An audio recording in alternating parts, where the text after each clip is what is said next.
অরণ্যক লিখেছেন আফরা বিন। এটি একটি ফিকশন। ফিকশনটি শুরু হয়েছে কোনো একজন স্পিকারের বক্তব্যের মাধ্যমে।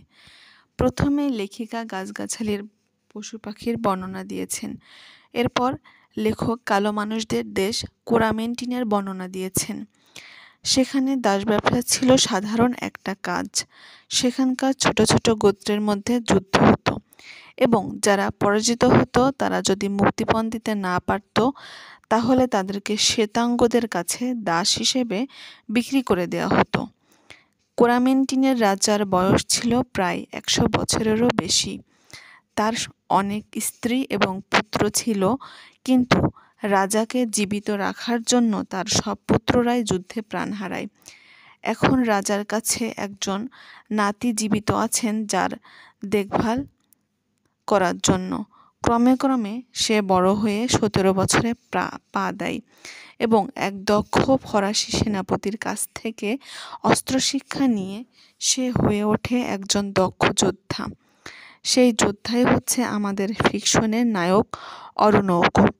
একবার অরণ্যক তার প্রশিক্ষক সেনাপতির সাথে যুদ্ধে যায়। যুদ্ধে অরণ্যকর প্রশিক্ষক সেনাপতি মারা যায় অরণ্যককে বাঁচাতে গিয়ে।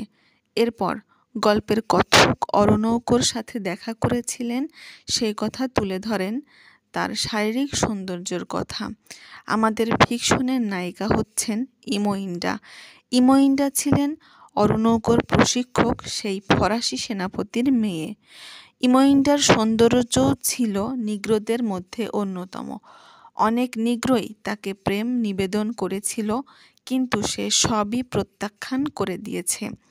যুদ্ধ থেকে ফিরে এসে অরণ্যক ইমোইন্ডার সাথে দেখা করে তার পিতার মৃত্যু সংবাদ তাকে জানায় এবং তাকে সেজন্য সান্ত্বনাও দেয়।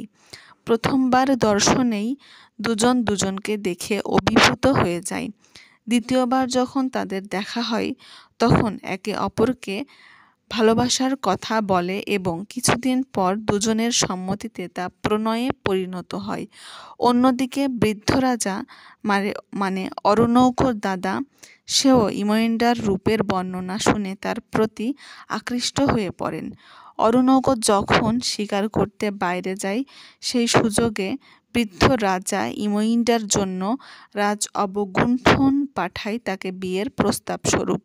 রাজা বেশ ভালো করেই জানত এটা ইমোইন্ডা প্রত্যাখ্যান করতে পারবে না, আর তা করলে নির্ঘাত মৃত্যুকে বরণ করতে হবে।